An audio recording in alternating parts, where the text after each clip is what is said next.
Okey, kita ni sambung lagi kisahnya. Setelah peperangan di antara perang Jamal di antara Sayyidina Ali dengan Sayyidatina Aisyah berakhir, di mana yang mendapat kekalahan ialah Sayyidatina Aisyah. Kemudian ada lagi peperangan baru, iaitu memerangi tentera Muawiyah dalam peperangan Siffin. Ini ceritanya macam mana lagi ni? Perang Siffin ni. Tadi perang Jamal. Perang Jamal bagi nama kerana Sayyidatina Aisyah berperang dengan menggunakan seekor unta. Artinya ia menunggang seekor unta. Itulah dinamakan perang Jamal. Dikaitkanlah. Ia diantara balik dengan menunggang seekor unta. Okay, ini perang Siffin. Setelah selesai peperangan Jamal, berlaku pula peperangan Siffin, iaitu di antara Khalifah Sayyidina Ali radhiyallahu anhu serta tenteranya seramai 95,000 orang. Bayangkan orang banyak je tu. Tadi perang Jamal Sayyidina Ali 30,000, Sayyidatina Aisyah 20,000. Sudah peperang Siffin, berapa kali ganda bertambah tentera tu. Sayyidina Ali 95. Kemudian diikuti dengan tentera Muawiyah seramai 80,000 orang tentera.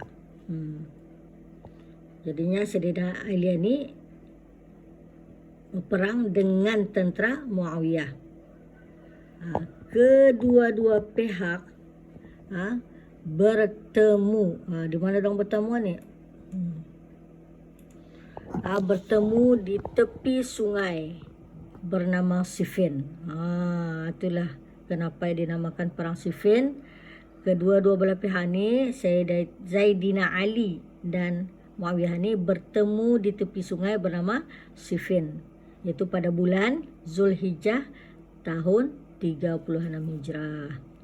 Peperangan Siffin berlaku disebabkan Muawiyah tidak berpuas hati kerana Khalifah Sayyidina Ali radhiyallahu anhu melucutkan jawatannya sebagai gubernur di Syam. Iaitu sebabnya ni. Sebabnya kenapa Muawiyah memerangi Sayyidina Ali, kerana si Muawiyah ni kerana lucutkan jawatannya oleh Sayyidina Ali sebagai gubernur di Syam. Ia tidak mengakui pelantikan Sayyidina Ali radhiyallahu anhu sebagai khalifah yang sah dan menuduh Sayyidina Ali radhiyallahu anhu sebagai pembunuh Khalifah Sayyidina Utsman bin Affan radhiyallahu anhu, serta mempengaruhi orang-orang Syam dengan menayangkan apa tu, baju Sayyidina Utsman bin Affan radhiyallahu anhu yang berlumuran darah. Di mana Muawiyah ni tidak mengakui Sayyidina Ali itu menjadi khalifah yang keempat itu. Sah katanya. Sebab dia dipecat daripada jawatan gubernur itu. Dan Muawiyah sedaya upaya mempengaruhi orang-orangnya tu dengan menayangkan baju Sayyidina Utsman yang berlumuran darah itu. Kemudian peperangan ini diberhentikan buat sementara waktu untuk mencari jalan damai, tetapi tidak berjaya. Kemudian bersambung lagi pada bulan Safar tahun 37 Hijrah, api peperangan telah menyala semula. Mereka pun berjuang dengan hebat, tetapi apabila hampir kemenangan di pihak Khalifah Sayyidina Ali radhiyallahu anhu,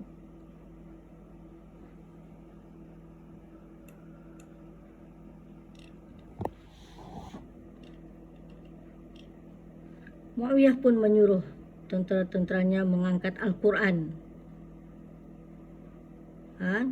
di hujung lembing sebagai tanda dan seruan supaya kedua belah pihak kembali kepada Al-Quran dan berhukum menurut Al-Quran. Pandai ya Muawiyah. Hampir sudah Sayyidina Ali itu mendapat kemenangan. Apalagi Muawiyah mencari jalan, kemudian mengangkat lagi Al-Quran di hujung lembing. Itu lembing kan, macam batang, di ujungnya itu tajam, itu lembing, sebagai tanda dan seruan supaya kedua belah pihak itu kembali kepada Al-Quran. Sadar, sadar tanya, cuma itulah tujuannya. Pihak Sayyidina Ali radhiyallahu anhu terpaksa meletakkan senjata dan peperangan pun berakhir dengan majlis tahkim. Apabila sudah Muawiyah mengangkat Al-Quran di atas ujung lembing itu, taruhnya sana, apalagi Sayyidina Ali dengan sendirinya berhenti tidak terjadi berperang. Padahal orang hampir menang sudah tu. Karena Muawiyah sudah bagi syarat semata tu, berhenti tidak peperangan. Di mana peperangan itu berakhir dengan majlis tahkim. Apa majlis tahkim ini? Kita lihat sana. Majlis tahkim berlaku setelah perang Siffin berakhir. Perkara ini dicadangkan oleh Muawiyah melalui orang yang dihantar oleh Khalifah Sayyidina Ali radhiyallahu anhu bernama Ash'ath bin Qis. Orang-orang Syam pihak Muawiyah telah menetapkan Amru bin Al-As menjadi wakil mereka, sementara pihak Khalifah Sayyidina Ali radhiyallahu anhu diwakili oleh Abu Musa Al-Asy'ari. Masa majlis tahkim itu berlaku, di mana wakil daripada Sayyidina Ali itu bernama Ash'ath bin Qis berunding mendengar cadangan Muawiyah itu. Cadangannya di antara Ash'ath bin Qis ini dengan Muawiyah itu memberitahunya Amru bin Al-As menjadi wakil pihak Muawiyah tu, dan Sayyidina Ali itu diwakili oleh Abu Musa Al-Asy'ari. Kemudian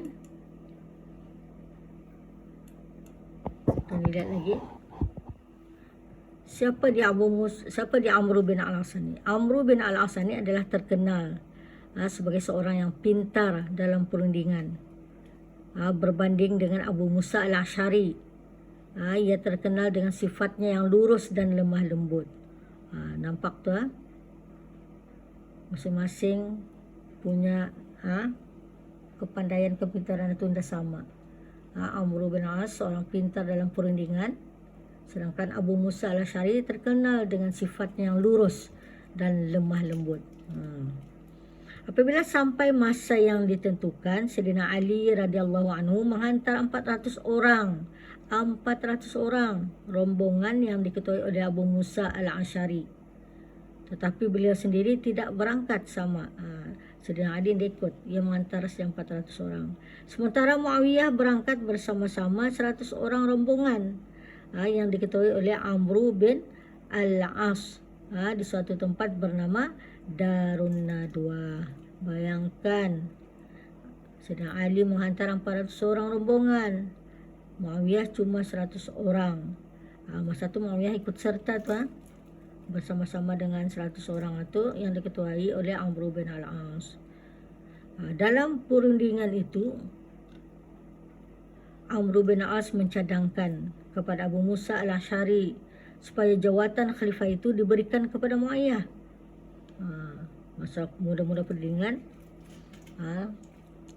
dorang berkumpul di satu tempat bernama Darun Nadwa, tempat rumah, selalunya dorang bermesyuarat, di mana Amru bin Al-As mencadangkan supaya Muawiyah lah jadi khalifah. Tapi cadangan itu ditolak oleh Abu Musa Al-Asy'ari. No, ya, tidak bolehnya. Kemudian yang kedua, Abu Musa Al-Asy'ari lagi mencadangkan. Tadi Amru bin Al-As, ada Abu Musa lagi mencadangkannya, jawatan khalifah artinya diberikan kepada Abdullah bin Umar. Sama juga cadangan itu pun ditolak oleh Amru bin Al-As. Jadinya macam mana tu? Runding-runding semua tulak-tulak. Mana tercampurnya tu? Okey, lihatkan yang ketiga lagi.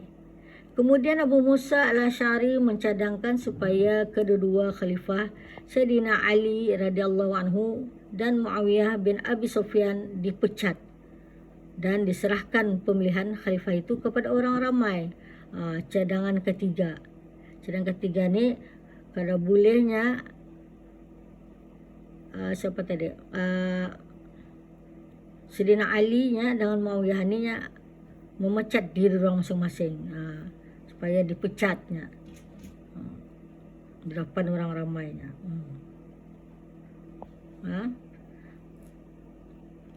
Artinya dia bercakap lah. Sayyidina Ali bercakap ataupun wakilnya bercakap yang khalifah yang Sayyidina Ali ni dipecat. Cuma tu je Muawiyah yang wakilnya bercakap, yang Muawiyah ni dipecat. Dua-dua wakil ni akan bercakap macam tu. Kemudian cadangan tersebut dipersetujui oleh kedua pihak. Akan setuju. Cadangan yang nombor 3 ni orang ramai orang bersetuju. Cadangan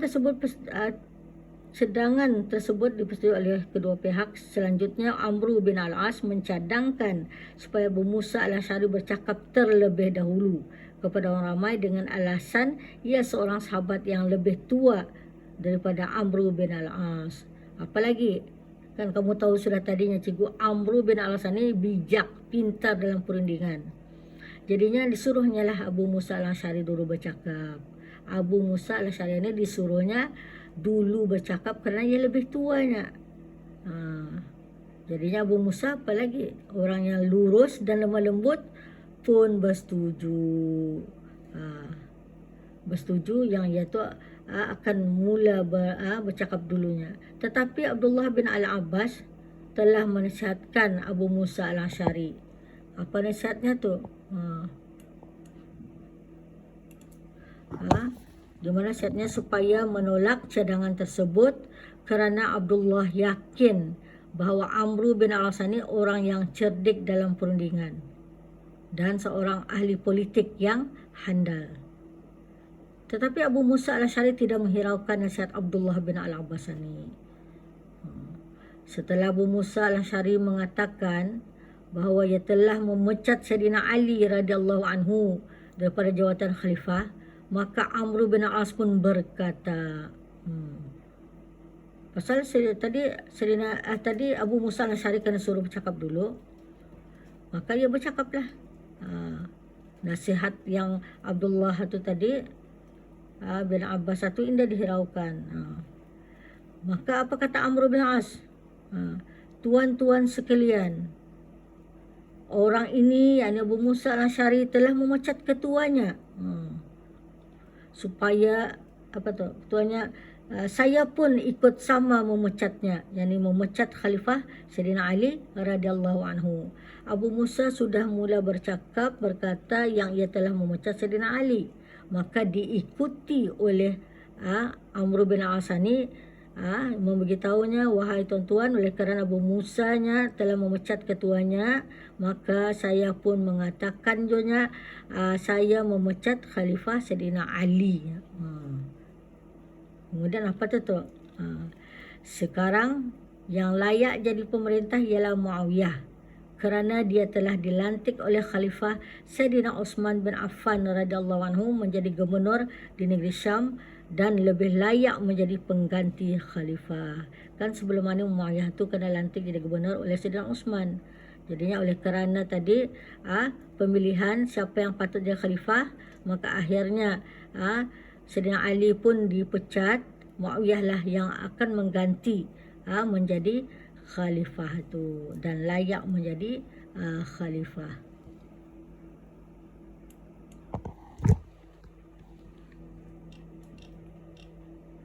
Oleh kerana merasa tertipu, Abu Musa al-Asy'ari terus menunggang kudanya dan balik ke Mekah. Amr bin Al-As dan pengikutnya dari Syam pun mendapatkan Muawiyah, kemudian menyerahkan jawatan khalifah itu kepadanya. Artinya Abu Musa al-Asy'ari ini ya indahnya orang akan mengamuk, marah ya terus baliklah ke Mekah. Dan salah satu Amru pun mendapatkan Muawiyah untuk menyerahkan jawatan khalifah itu kepadanya.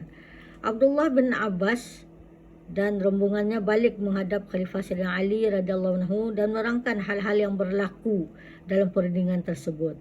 Sejak majlis tahkim itu, kuasa Khalifah Sayyidina Ali radhiyallahu anhu mulai lemah dan kuasa Muawiyah semakin bertambah kuat. Disebabkan puak yang menyokong Sayyidina Ali radhiyallahu anhu telah berpaling tadah dan menentang beliau. Artinya kalau sudah Khalifah Sayyidina Ali itu lucut, dipecat, maka Muawiyah, orang-orang yang menyebelahi Sayyidina Ali pun berpaling tadah, indah lagi menyokong Sayyidina Ali. Bahkan orang menentang pula Sayyidina Ali itu. Di mana Muawiyah ni pun dia punya kuasa pun bertambah kuat. Seolah-olah kesalahan tersebut adalah kesalahan Sayyidina Ali radhiyallahu anhu kerana tidak meneruskan peperangan melawan Muawiyah dan membenarkan Abu Musa al-Asy'ari menjadi wakil dalam majlis tahkim. Jadinya jadi anulah bangkitan kemarahan orang-orang Sayyidina Ali ni, kerana Sayyidina Ali ni indah melawan walaupun dia sudah dipecat, tapi indah ia menegakkan dirinya tu untuk menjadi khalifah tu semula. Dibiarkannya saja. Kemudian lihat lagi tajuk sebuting lagi.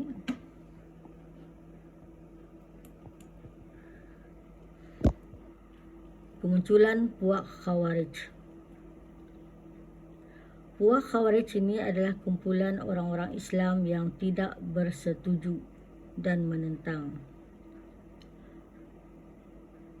Puak Khawarij ini ialah kumpulan orang Islam yang tidak bersetuju dan menentang. Yang ni diorang tidak bersetuju dan tapi menentang, melawan.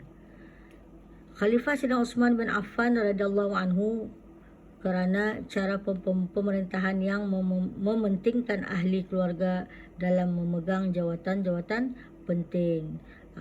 Masa Sayyidina Uthman dilantik jadi khalifah, di mana diorang ni tidak setuju, menentang, kerana diorang tu mementingkan keluarga, jawatan-jawatan itu daripada keluarga diorang.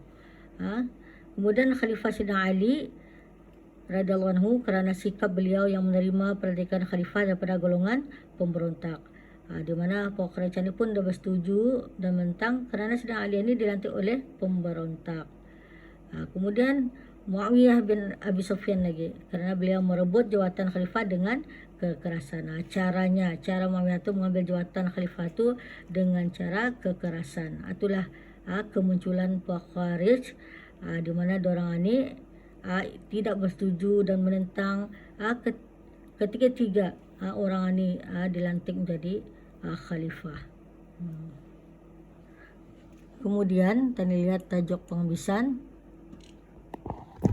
Dasar Puak Khawarij ialah satu, dasarnya sebenarnya Puak Khawarij ini ialah pertama, jawatan khalifah hendaklah dipilih oleh orang Islam melalui pilihan yang biasa. Kalau boleh jangan tertipu-tipunya katanya itu, biar memilih itu dengan bisailah maksudnya.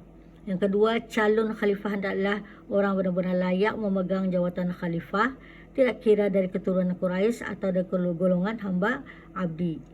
Dan yang ketiga, khalifah yang berpegang pada Al-Quran dan As-Sunnah sahaja yang wajib ditaati. Itulah dasar Puak Khawarij, di mana terdiri pada orang Islam yang indah bersetuju dan menentang kalau pelantikan itu dengan cara yang dah lurus. Diorang mau ni cara-cara yang macam mana ni, 1, 2, 3 ni. Lantikan dengan cara biasa, yang telus, ikhlas, bersih, dan ada tipu daya. Keduanya, kalau memilih calon itu, biar tiap calon itu dia kira daripada keturunan mana. Jangan memilih-milih seperti Sayyidina Uthman memilih daripada keluarganya saja. Yang mau siapa saja, dia kira jawatannya tu ke ada keturunan mana ke mana ke, hamba kayanya. Dan ketiga, mesti berpegang pada Al-Quran dan As-Sunnah. Orang yang akan dilantikkan menjadi khalifah ini mesti berpegang pada Al-Quran dan Sunnah. Itulah kemudian tajuk Khalifah Sayyidina Ali bin Abi Talib dan berlakunya peperangan-perangan dalam pemerintahan Sayyidina Ali itu peperangan Jamal dan peperangan Siffin, dan berlakunya majelis tahkim. Oke, sampai sana dulu cerita mengenai Sayyidina Ali. Mudah-mudahan semua pelajaran ataupun tajuk yang diterangkan ini serba sikit kamu faham lah. Kamu baca lagi balik ceritanya ni. Okey, sampai sana dulu. Allahu a'lam bishawab.